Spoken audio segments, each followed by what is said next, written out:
Hello everyone. तो देखते हैं पिछले वीक के जो एनालिसिस किए थे उसमें कौन कौन से शेयर्स हैं, कौन कौन से स्टॉक्स हैं जिसमें हम लोग को एंट्री मिल पाई है या टारगेट से स्टॉप लॉसेस हिट्स हुए हैं या छूटी हैं ट्रेड्स। तो सबसे पहले देखते हैं बजाज इलेक्ट्रिकल्स में। तो बजाज इलेक्ट्रिकल में कुछ इस तरह का बना पैटर्न बना था। थोड़ा सा इसको क्लियर करते हैं।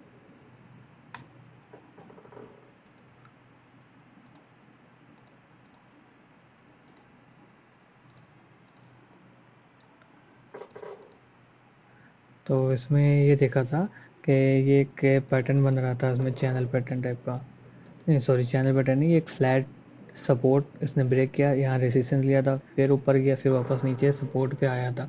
तो हमने ये सोचा था कि ये वाले सपोर्ट पे अगर आएगा तो यहाँ पे एंट्री लेंगे और यहाँ का स्टॉप लॉस रखेंगे जो कि 5% और 10% का उसके अगेंस्ट में टारगेट, यानी 1:1 का 1:2 का रेशियो का टारगेट लेंगे। लेकिन ये यहाँ पे आने से पहले यहाँ पे एक छोटा सा, जैसे ये जो ब्लू लाइन बनाई हुई है, एक ये रेसिस्टेंस था जो ब्रेक करके गया था, वो वापस इसी पे इसने सपोर्ट लिया और यहाँ से बाउंस बैक किया है। तो यहाँ पे हम लोग एंट्री ले सकते थे यहाँ पे। तो ये कर सकते थे हाफ क्वांटिटी यहाँ इस सपोर्ट पे, हाफ क्वांटिटी इस सपोर्ट पे, उसके बाद यहाँ स्टॉप लॉस। तो हम लोग का जो एवरेज होता वो यहाँ करीब 1198 के आसपास में आता। तो ये कर सकते थे इसमें। और अगर ये करा होता तो यहाँ 98 पे अगर 1200 पे भी लेते तो भी 9% 8% के अराउंड हम लोगों का प्रॉफिट यहाँ पे निकला। तो चलिए ठीक है, ये भी ट्रेड ठीक रही। इसके बाद देखते हैं एक दूसरी ट्रेड थी, वो थी HUL, हिंदुस्तान यूनिलीवर।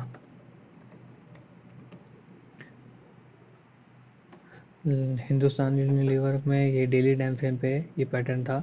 इस पे बोला था कि इस वाले ट्रेंड लाइन पे अगर सपोर्ट लेगा तो यहाँ पे बाय करेंगे, लेकिन ये यहाँ पे आए नहीं, तो ये वाला ट्रेड अभी नहीं हुआ, ये इसमें अभी मौका नहीं मिला है। इसके बाद ग्रीन प्लाई देखते हैं। ग्रीन प्लाई में भी हम लोगों ने देखा था और एक ये चेक किया था कि ये यहाँ पे एक रेंज बनाया हुआ था, ये एक रेंज में घूम रहा था। तो ये वो सोचा था कि ये वापस इस रेंज में यहाँ पे आएगा सपोर्ट के पास में, तो यहाँ पे बाय करेंगे। लेकिन यहाँ पे सपोर्ट पे आया ही नहीं, ये सपोर्ट था,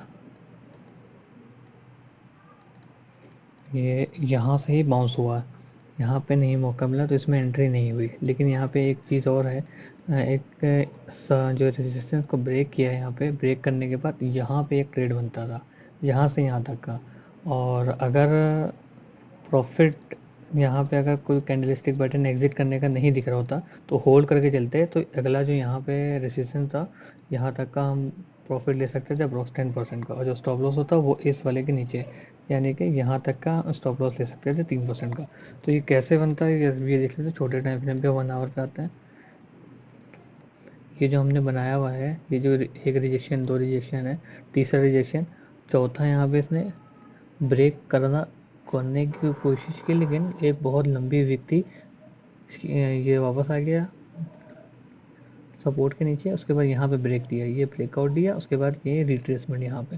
तो यहाँ पे ये एक बाइंग बनती है, और चाहे तो यहाँ पे स्टॉप लॉस लगा दें लाइन के नीचे, या फिर ये जो एक सपोर्ट है, सपोर्ट के नीचे यहाँ पे अराउंड 3% का स्टॉप लॉस।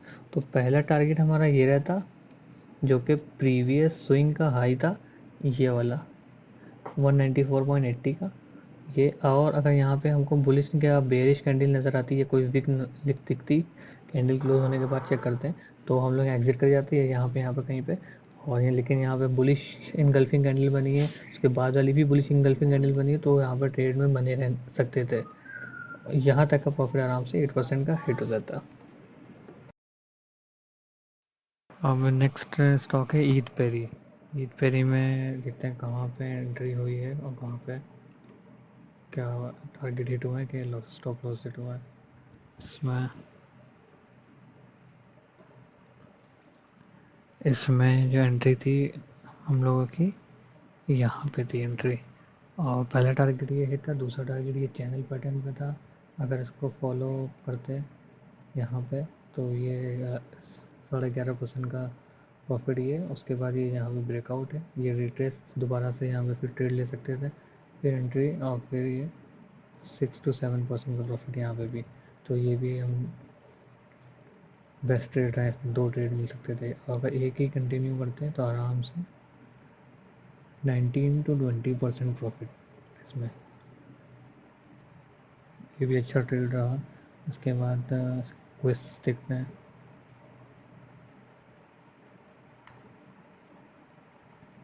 क्विज में ये यहाँ पे आया चैनल पैटर्न पे, तो जहाँ पे स्टॉक में एंट्री हो चुकी है हम लोगों की। अब इसको हम लोग यहाँ तक का टारगेट लेते हैं इसका चैनल पैटर्न के रेजिस्टेंस तक का। और ये स्टॉप लॉस हमारा यहाँ पे रहेगा, करीब 888 के आसपास स्टॉप लॉस रहेगा। ये स्टॉप लॉस रहेगा। टारगेट जहाँ भी रेजिस्टेंस लेगा वहाँ पे उसके आसपास हम एग्जिट कर जाएंगे, ये टारगेट रहेगा। तो अभी हम प्रॉफिट में करेंटली चल रहे हैं अराउंड 4% प्रॉफिट में, या तो 5 to 10% प्रॉफिट लेके निकल सकते हैं, एग्जिट कर सकते हैं, या फिर अगर ट्रेंड के साथ चलना है तो ये ट्रेंड लाइन को फॉलो करते हुए चलना है। ठीक है, इसके बाद क्विज कॉर्पोरेशन के बाद सेल आता है, आखिरी स्टॉक हमारा, उसको भी देख लेते हैं वहाँ तक गया है। डेली टाइम पे इसमें ब्रेकआउट, ये बहुत ही अच्छी कैंडल होती है, बुलिश इनगल्फिंग बोलते हैं उसको, तो इनगल्फ कर लेती है प्रीवियस कैंडल को। ये ब्रेकआउट यहाँ पे, और यहाँ पे रिट्रेस देखते हैं रिट्रेसमेंट हुआ है कि नहीं। ये छोटा सा रिट्रेसमेंट था प्रीवियस स्विंग हाई के आसपास का, तो ये यहाँ पे ट्रेड बनता था। यहाँ से अगर एंट्री हुई है तो 8% तक का टारगेट है, लेकिन अभी एग्जिट नहीं करना है इसमें से जब तक कोई पावरफुल कैंडल क्लोज ना दिखे। हाँ, एक बहुत ऊपर से प्रेशर आ रहा है यहाँ से, और रिजेक्शन भी हो रही है, तो यहाँ पे एग्जिट कर सकते हैं।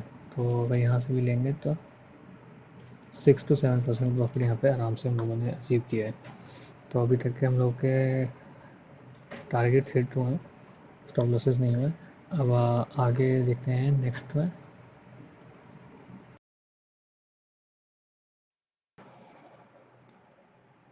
नए स्टॉक्स में कुछ 5 स्टॉक्स निकाले, 5 स्टॉक्स निकाले हैं, जिसमें हम लोग आगे अपॉर्चुनिटी ढूंढेंगे ट्रेड में एंट्री करने की, अगर मिलती है तो, और फिर नहीं तो फिर इसको छोड़ेंगे। इसमें से क्विज है जो अभी एग्जिट नहीं किया हम लोगों ने, जो एंट्री लेवल है, अभी भी एंट्री है यहाँ पे 902 के आसपास एंट्री है। हाँ, इस चैनल के बाद ये, और हम लोग का जो स्टॉप लॉस है वो यहाँ पे 879 के आसपास। और टारगेट या तो, अगर 3% का स्टॉप लॉस है तो 6% का टारगेट लेके हम लोग निकल सकते हैं, विजिट कर सकते हैं। 1:2 RR रेशियो बेस्ट रहेगा, या फिर ये रेसिस्टेंस, या फिर ट्रेंड लाइन का ये 10% के आसपास का। तो सबसे सही बेस्ट ये रहेगा, सेफ साइड रहेगा 6% के आसपास का प्रॉफिट लेके निकलेंगे। ये जो छोटे टाइम फ्रेम पर अगर इसको देखते हैं तो ये एक ट्रेंड लाइन बन रही है, इसमें इसने छोटा सा ब्रेकआउट और ये रिट्रेसमेंट हो रहा है। और बड़े टाइम फ्रेम पे अगर इसको देखते हैं डेली के, तो एक इसने हैमर बनाई है, और हैमर बुलिश हैमर है, बहुत ही पावरफुल कैंडल होती है। अगर इसका हाई ब्रेक होता है तो ये बहुत अच्छा टारगेट देके जाएगा। और बाकी स्टॉप लॉस तो है हमारा, लेके चलेंगे। नेक्स्ट स्टॉक है ब्रिटानिया।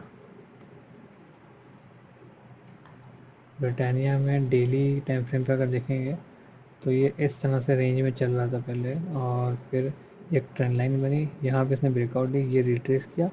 यहाँ से अगर यहाँ तक का भी प्रीवियस हाई का तक का भी लेंगे तो 6% का टारगेट दिया। उसके बाद ब्रेकआउट एक और, फिर रिट्रेस किया, फिर ये ऊपर यहाँ तक गया, तो करीब 6% यहाँ पे, और वापस से नीचे आ रहा, और जो सपोर्ट रेसिस्टेंस ब्रेक किया था उसी को सपोर्ट बनाया इसने।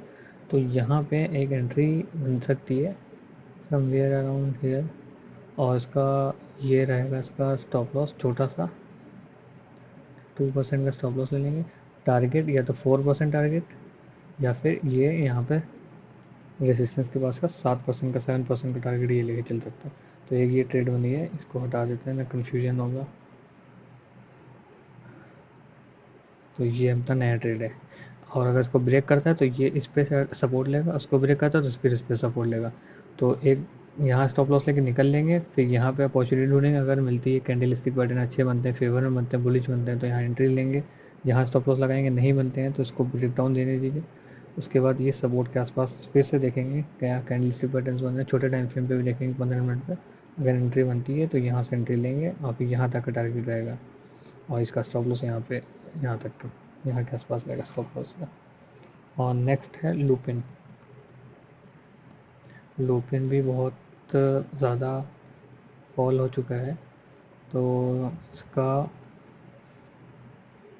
एक छोटा सा सपोर्ट बन रहा है 918 के आसपास, तो यहाँ पे एंट्री ले सकते हैं 918 के आसपास एंट्री लेके। ये छोटा सा स्टॉप लॉस रहेगा 2-2.5% का, और टारगेट ज़्यादा नहीं, ये 5% का टारगेट ले सकते हैं। और काफ़ी ऊपर से करीब 25% ये फॉल हो चुका है, तो एंट्री इसकी अच्छी, स्टॉक अच्छा है, तो एंट्री ले सकते हैं इसमें। उसके बाद नेक्स्ट स्टॉक है ग्रीन प्लाई, जो हम लोगों ने प्रॉफिट लिया, उसमें प्रॉफिट निकाला, अच्छा प्रॉफिट निकाला। इसने 2 बार ब्रेकआउट दिया, एक इस रेजिस्टेंस को ब्रेक किया, एक इसको ब्रेक किया, तो ये यहाँ पे आया। तो एक अगर ड्रॉ करते हैं तो ये एक रेजिस्टेंस पे यहाँ पे है, अगर इसको ब्रेक करता है तो उसका रिट्रेस का वेट करेंगे, यहाँ पे फिर एंट्री का मौका ढूंढेंगे, फिर यहाँ तक का टारगेट देंगे 5%। अगर ये वापस यहाँ से रिजेक्ट मारता है, रिजेक्ट होता है, तो यहाँ के आसपास देखेंगे।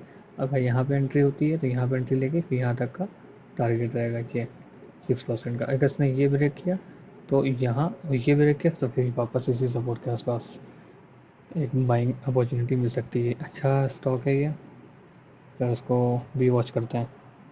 उसके बाद एक है लास्ट स्टॉक है इज़ माई ट्रिप। अच्छा, ग्रीन प्लाई में दिखाते हैं छोटे टाइम फ्रेम पे, ताकि छोटे टाइम फ्रेम पे भी आपको समझ में आए कि रेसिस्टेंस कैसे कहाँ पे बन रहा है। ये अगर लाइन चार्ट पे देखते हैं तो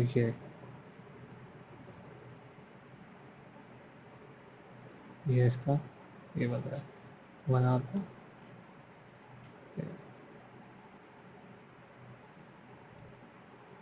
बढ़िया, इज़ माई ट्रिप देखते हैं। इज़ माई ट्रिप का डेली पे एक ये बड़ी बहुत ही बढ़िया लाइन बनी थी। एक ये रेसिस्टेंस, एक ये रेसिस्टेंस, एक रेसिस्टेंस ब्रेक, रीटेस्ट, बूम, वापस से नीचे आ रहा है अभी। फिर यहाँ पे इसने सपोर्ट लिया था, यहाँ सपोर्ट लेने के बाद इस लाइन पे ये, इस लाइन को एक इसने रेजिस्टेंस बनाया हुआ है। यहाँ से यहाँ तक का भी अगर टारगेट लिया जाए तो 8% का, 8% का तो टारगेट यहाँ पे मिला आराम से। और ये इसने बनाई है हैमर, हैमर का हाई ब्रेक किया है, लेकिन यहाँ पे ब्रेकआउट नहीं दे पाया। ये जो ब्रेकआउट है, ये वाला ब्रेकआउट नहीं दे पाया, इसको टच करके वापस लाइन के अंदर ही आ गया। तो अभी ये यहाँ पे मूवमेंट लेगा, यूँ करके कंसोलिडेट करेगा। अगर ब्रेकआउट होता है यहाँ पे, अगर ये यहाँ पे ब्रेकआउट, तो फिर ये नीचे रेसिस्टेंस, सॉरी कंसोलिडेट करेगा, तब एंट्री ले सकते हैं और फिर एक अच्छा टारगेट यहाँ तक का मिल सकता है।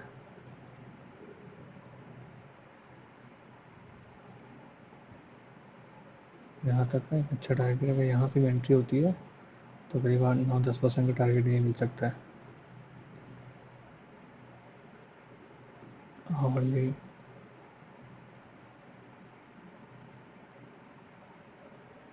ये ब्रेकआउट कोई ट्राई किया था, लेकिन इतनी बड़ी वीक बन गई, तो ऊपर से रिजेक्शन, इतना शार्प रिजेक्शन था कि वापस ट्रेंड लाइन के अंदर आ गए। सेम यहाँ पे भी हुआ है वापस अंदर। तो रिजेक्शन देखते हैं, अगर इसको सॉरी ब्रेकआउट देखते हैं, ब्रेकआउट पे इसकी ट्रेड ली जाएगी अभी सपोर्ट के पास। तो ये 5 ऐसे स्टॉक्स हैं जिनको पूरे वीक में हम लोग को चेक करना है। अगर अपॉर्चुनिटी बनती है एंट्री की तो एंट्री करनी है, नहीं तो छोड़ देना है। फोमो में नहीं आना है और ज़बरदस्ती स्टॉक में एंट्री नहीं लेनी है, वरना लॉसेस के चांसेस, लॉस के बढ़ सकते हैं।